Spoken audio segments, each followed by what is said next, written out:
गौतम बुद्ध के उपदेश, बौद्ध धर्म की शिक्षा और विशेषताएं। हमने एक पोस्ट महात्मा गौतम बुद्ध के जीवन परिचय के बारे में लिखी है। उस पोस्ट में हमने महात्मा गौतम बुद्ध के जीवन का संपूर्ण दर्शन करवाया था। उस पोस्ट को जरूर पढ़ें। इस पोस्ट में बौद्ध धर्म के सिद्धांत, बौद्ध धर्म की शिक्षा, नियम और बौद्ध धर्म से जुड़े कुछ उपदेश जो कि हमारे जीवन की दिशा को बदल देने वाले हैं। इस पोस्ट को ध्यान से पढ़ें और कुछ किस्सों को अपने जरूरत के हिसाब से अपने जीवन में जरूर उतारें। महात्मा बुद्ध से किसी ने पूछा कि बुद्ध बनने के लिए क्या करना होगा।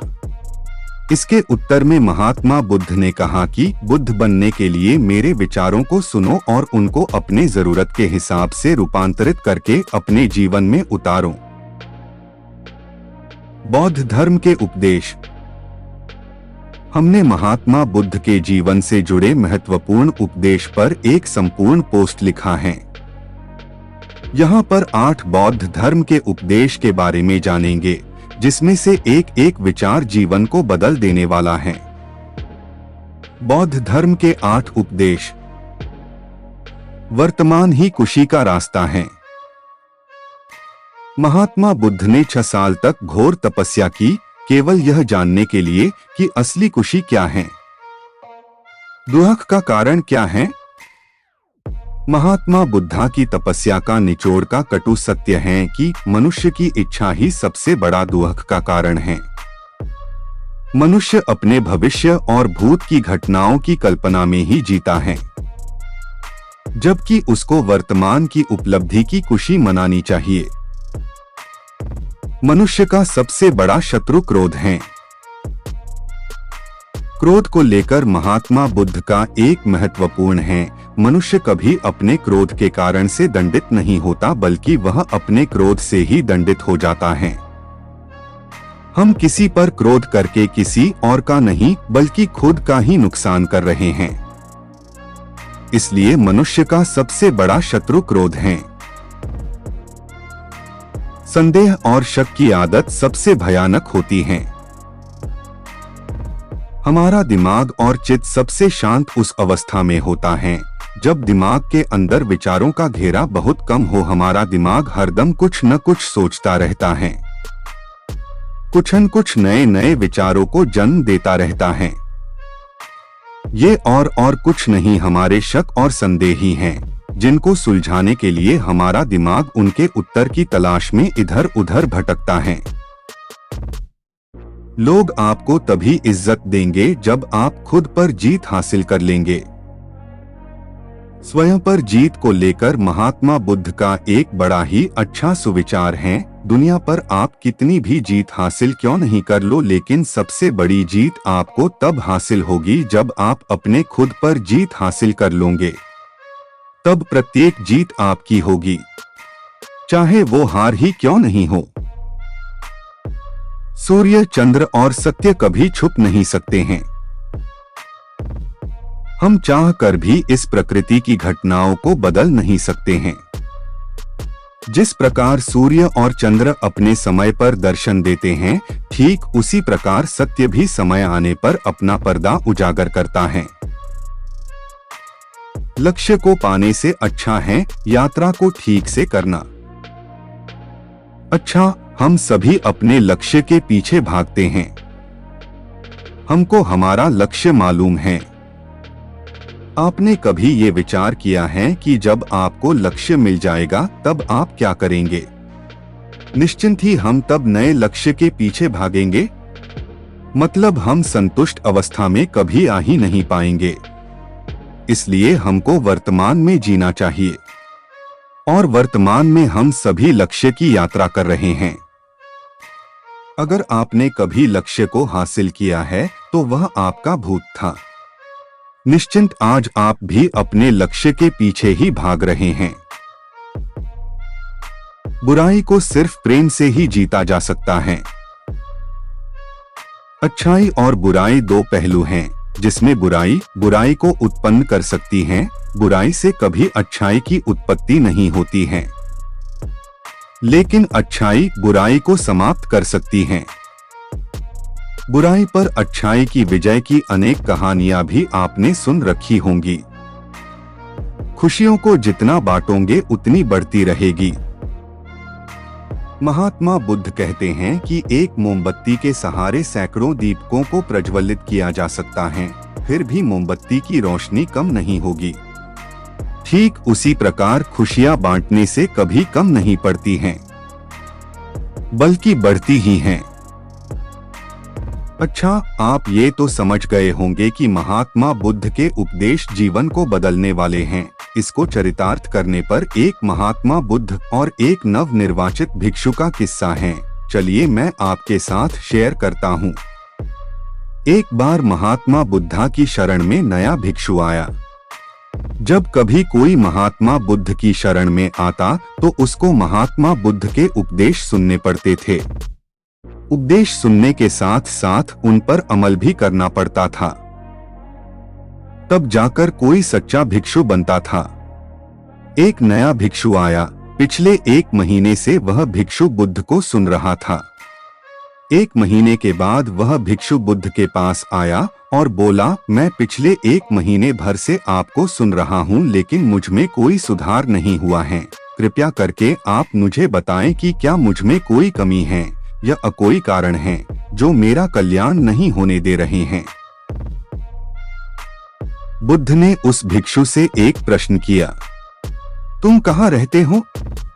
भिक्षु ने जवाब दिया, मैं श्रावस्ती गांव में रहता हूँ। महात्मा बुद्ध उससे फिर पूछते हैं, अच्छा तुम वहाँ कैसे जाते और यहाँ कैसे आते हो? भिक्षु ने उत्तर दिया, मैं बैलगाड़ी से या घोड़े से या चलकर यहाँ आता हूँ। बुद्ध फिर एक प्रश्न करते हैं, अच्छा तुमको कितना समय लगता है? भिक्षु अपना हिसाब लगाकर समय बताता है। बुद्ध फिर एक प्रश्न करते हैं, अच्छा तुम यहाँ बैठे बैठे अपने गांव पहुँच सकते हो? भिक्षु ने उत्तर दिया, नहीं। इसी के साथ वह समझ गया कि केवल प्रवचन सुनने से कल्याण नहीं होने वाला है। कल्याण के लिए इन प्रवचन के पथ पर चलना पड़ेगा।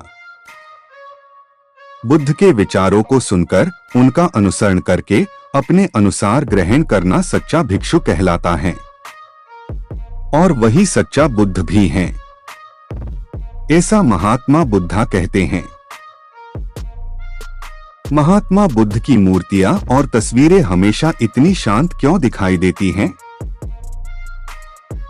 महात्मा बुद्ध ने 6 सालों तक तपस्या की। इन 6 सालों के दौरान महात्मा बुद्ध ने अपने शरीर को खूब तपाया और घोर कष्ट दिया। महात्मा बुद्ध की तपस्या करने का कारण उनके सवाल थे। तपस्या के खत्म होने पर बुद्ध को उनके सवालों के जवाब मिल गए थे, सच्चाई से परिचित हो गए थे।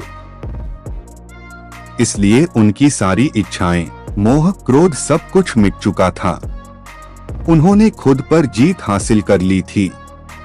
इसलिए महात्मा बुद्ध के मन में कोई नया विचार उत्पन्न नहीं होता था। अगर कोई विचार उत्पन्न होता तो उसका उत्तर उनके भीतर मौजूद होता। अत महात्मा बुद्ध की मूर्तियां शांत, नम्र दिखाई देती हैं। बौद्ध धर्म की विशेषताएं।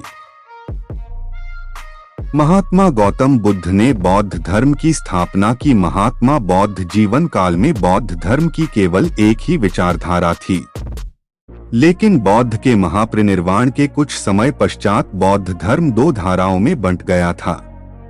महात्मा बुद्ध के प्रत्यक्ष बौद्ध धर्म की विशेषताएं। बौद्ध धर्म अहिंसा और सत्य पर आधारित है।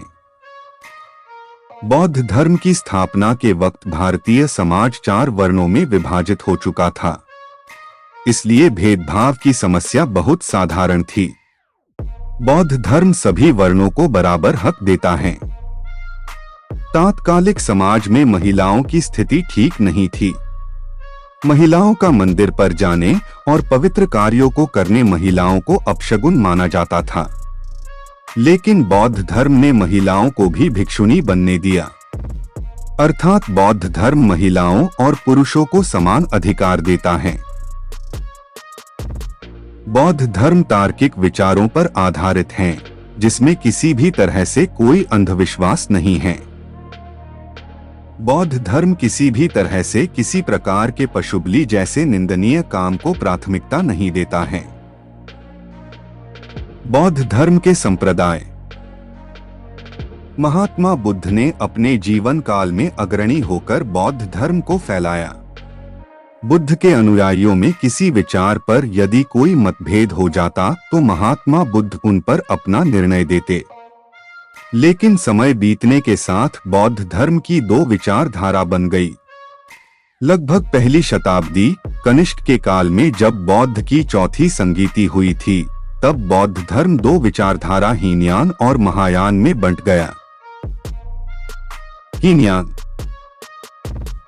हीनयान विचारधारा के लोगों ने महात्मा बुद्ध के भगवान होने की निंदा की, अर्थात हीनयान विचारधारा के लोगों ने महात्मा बुद्ध को केवल एक इंसान माना। हीनयान विचार के भिक्षु बुद्ध की मूर्ति की पूजा नहीं करते थे, जबकि बुद्ध के विचारों की पूजा करते थे। महायान विचारधारा के लोग बुद्धा की पूजा करते थे और बुद्ध को भगवान का दर्जा देते थे। महायान विचारधारा के लोग महात्मा बुद्ध को भगवान विष्णु का 10वां अवतार मानते थे। महायान विचारवादी बुद्ध की पूजा के साथ साथ बुद्ध के विचारों की पूजा करते थे। देखा जाए तो दोनों विचारधाराओं में केवल मूर्ति पूजा का ही अंतर है। शेष सभी विचारों में दोनों की समानताएं हैं। महात्मा बुद्ध के अष्टांगिक मार्ग। महात्मा बुद्धा के उपदेश, प्रवचन, उनकी शिक्षा सभी कर्म पर आधारित हैं, जिसकी तुलना अगर गीता से करे तो कोई बड़ा अंतर नहीं होगा। महात्मा बुद्ध भी यही कहते हैं कि यह संसार कर्म पर टिका हुआ है। बौद्ध धर्म की भाषावली में ज्ञान की प्राप्ति, मोक्ष की प्राप्ति, निर्वाण सब कुछ केवल कर्म से ही संभव है। बुद्ध ने कर्मों की शुद्धि के लिए 4 आर्य सिद्धांत और 8 अष्टांगिक मार्ग बताए हैं, जिनके जरिए कोई भी मनुष्य अपने कर्मों को शुद्ध करके मोक्ष की प्राप्ति कर सकता है। इस संसार में दुख का कारण इच्छा है और बौद्ध धर्म इच्छाओं को नियंत्रित करना ही सिखाता है। सम्यक दृष्टि। हमारी 5 इंद्रियों में आंख भी एक है। इंद्रियों के जरिए हमको बाहरी वस्तुओं का आभास होता है। हम इन नेत्र के जरिए जो देखते हैं, जो महसूस करते हैं, कुछ देखने के पश्चात जिस भाव की हमको अनुभूति होती है, इन सभी का उद्भव हमारी इच्छाओं के जरिए होता है। केवल दृष्टि के जरिए हम लोभ मोह काम में बांध जाते हैं। इसके लिए बौद्ध धर्म में सम्यक दृष्टि, उचित दृष्टि को एक मोक्ष महत्वपूर्ण मार्ग माना है। पूर्ण संकल्प। किसी लक्ष्य तक पहुंचने के लिए सबसे पहले जरूरी है विचार करना और उसके बाद उसको हासिल करने का संकल्प करना। संकल्प के बिना हम निश्चित नहीं हो पाते कि हम अपने लक्ष्य तक पहुंचेंगे या नहीं। पूर्ण प्रयास। बुद्ध का अगला सबसे महत्वपूर्ण कदम है पूर्ण प्रयास। अगर हम अपने कर्म को पूर्ण प्रयास लगाकर नहीं करेंगे तो हम किसी भी दौड़ में पीछे रह जाएंगे और अपने अंतिम लक्ष्य तक नहीं पहुंच पाएंगे। सम्यक वचन। हमारे जीवन की खुशियां और हमारे आचरण की झलक हमारे द्वारा बोले गए वचन से पता चलती हैं। इसलिए मधुर वाणी के साथ साथ हमारे वचनों को सम्यक बनाएं। सम्यक जीविका। इस जीवन को चलाने के लिए कुछ मूलभूत चीजों की आवश्यकता होती है। हम अपने आजीविका के लिए चीजें कहां से जुटाते हैं, यह महत्वपूर्ण है। जीविका के साधन को सम्यक ढंग से जुटाना चाहिए, क्योंकि यही साधन हमारे शरीर का पालन पोषण करते हैं। इसलिए इनको सम्यक बनाएं। सम्यक कार्य।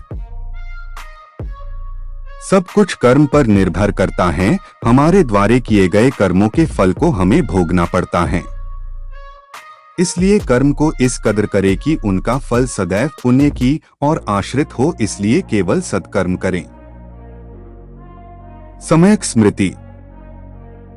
अपनी बुद्धि को अच्छी बनाइए, क्योंकि बुद्धि के जरिए हम इस संसार को समझ पाएंगे। जितने अच्छे इस संसार को समझेंगे, उतने अच्छे तरीके से हम मोक्ष की तरफ अग्रसित होंगे। सम्यक समाधि। अगर ऊपर बताए गए सिद्धांतों में सम्यकता रही तो हमारे मन से मौत का डर समाप्त हो जाएगा। तब मृत्यु एक जिंदगी का क्षण मात्र होगा, जिसका आनंद भी हम ले पाएंगे। इस पोस्ट के जरिए हमने आप तक महात्मा बुद्ध के उपदेश, उनके जीवन के सिद्धांत, बौद्ध धर्म की विशेषता, अष्टांगिक मार्ग आदि विषयों पर विस्तृत चर्चा की है।